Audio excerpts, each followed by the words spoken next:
COVID-19 cases across the U.S. are once again on the rise. A map recently published by the CDC shows that Region 7, which includes Missouri and Kansas, seeing the highest number of people testing positive.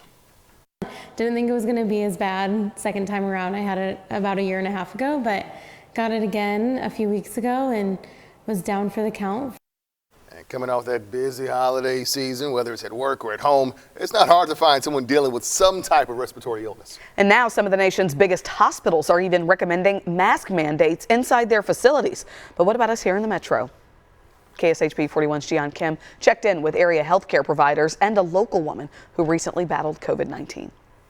I feel like we're living in a world where not as many people talk about COVID, so didn't think that I was going to test positive, but that was the biggest shock of the whole thing. A year and a half after her first COVID-19 infection, Sarah Fryman found herself down for the count again. I was super congested, really tired, felt like I had a fever. Sarah dealt with her second infection in late December. Area health officials confirmed they started seeing a spike around that time. People have their heater on, and so there's a lot of dry air inside that might contribute to the transmission indoors in particular.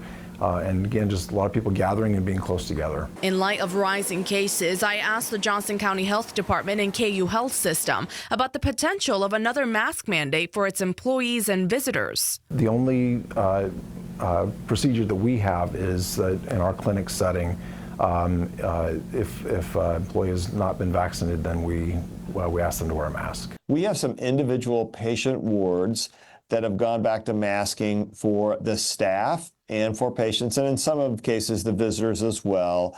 I don't see that we're going to go to a general masking across the entire health system in the immediate future. Regardless of any policies around personal protective gear, both healthcare providers are concerned about the recent uptick in cases and especially the low vaccination rates. Right now in JoCo, COVID-19 vaccination for children is only at 10%. For adults, it's around 20%. And even though the virus is changing, the booster will still have some impact in terms of the level of severity. Having recently had it, Sarah hopes she'll be stronger against the virus in the coming months. But she also says a yearly booster is not out of the question for extra protection. Obviously, no one's wearing masks anymore. And I think that we all are just not as in the know about potentially getting COVID. Jian Kim, KSHP 41 News.